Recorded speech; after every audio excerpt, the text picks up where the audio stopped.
Section 2.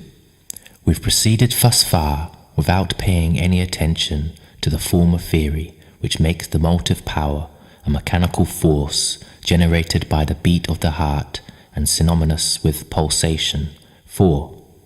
First we show, by a positive argument, that a power is generated in the lungs by respiration, and second, that there is good reason to believe that this power,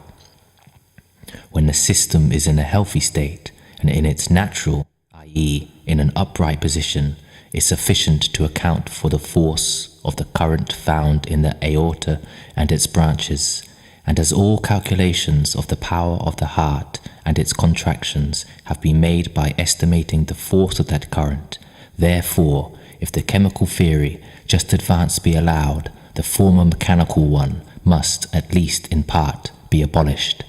But it may be argued that the blood flows in pulses, and those we know are originated by the beat of the heart, and therefore the motive power must reside in the heart. To show the futility of such an argument, suppose an India rubber tube of any length, not very great as 6 feet, be filled with water and placed in a coil upon a table.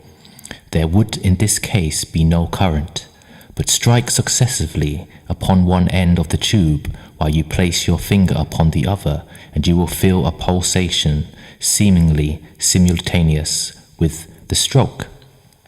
Again, take the same tube and attach it to the orifice of a vessel filled with water which you wish to empty.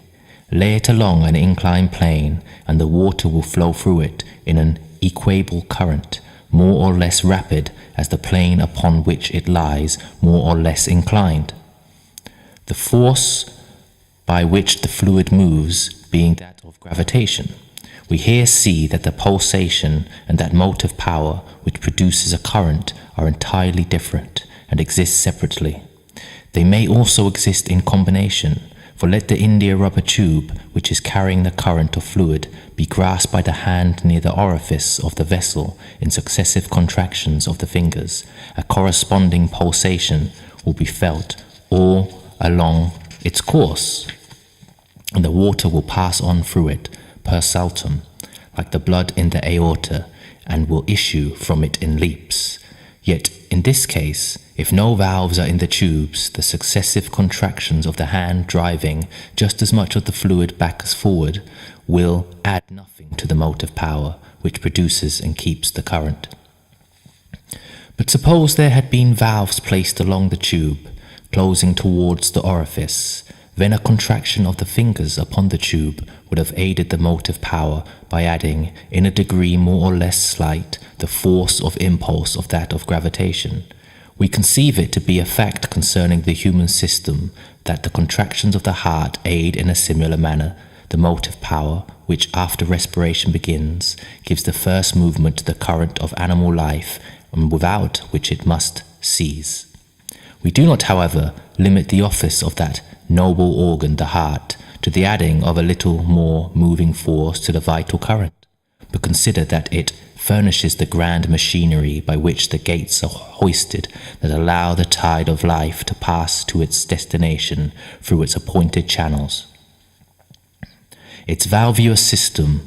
opening and shutting in such a manner that the same strokes which allow the expanded fluid to pass through the aorta open the way for the partial vacuum to be filled in the lungs by the colder and denser blood coming on from the right side of the heart to be warmed and expanded in its turn. And by its mechanical power, the same strokes which do this at the same moment give a quicker impulse to that vital current which, with regard to the lungs, is outward bound to nourish the system, and that stream which is inward bound to be revivified. This view of the functions of the heart perfectly vindicates the divine wisdom in its formation. Had it been intended for what the former theory supposed, it would not have been left to play so loosely in the thorax. But if it is to receive the first gush of life as it rushes from the fountain, where it is put in motion by a power varying with circumstances, it should swing loosely that its moorings be not endangered. It should be safely guarded against bursting. The grand office to be performed by its beat, the opening and shutting of the valves, is not hindered by the change of place incident to its unfixed position. Again, we believe concerning the heart, and the fact we have derived from observation, that when the posture of the body is unfavourable to the action of the chemical force produced in the lungs, that then the heart labours with additional force to keep up the circulation, and that to a certain extent this labour will be in proportion to the failure of the chemical power.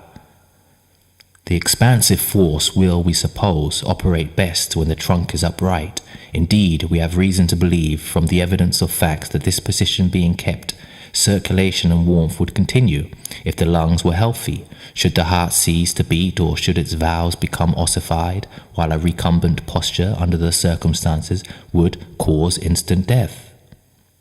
But in ordinary cases, if the body becomes recumbent, the heart takes up a stronger beat, which continues until the current has received its momentum in the new direction. This anyone may observe as he lies down to rest when in health. But when disease or hardship has impaired the vital powers of the lungs, then the heart labours night and day, and while it is making efforts to relieve the lungs, it is said the heart is diseased, and when in consequence of this preternatural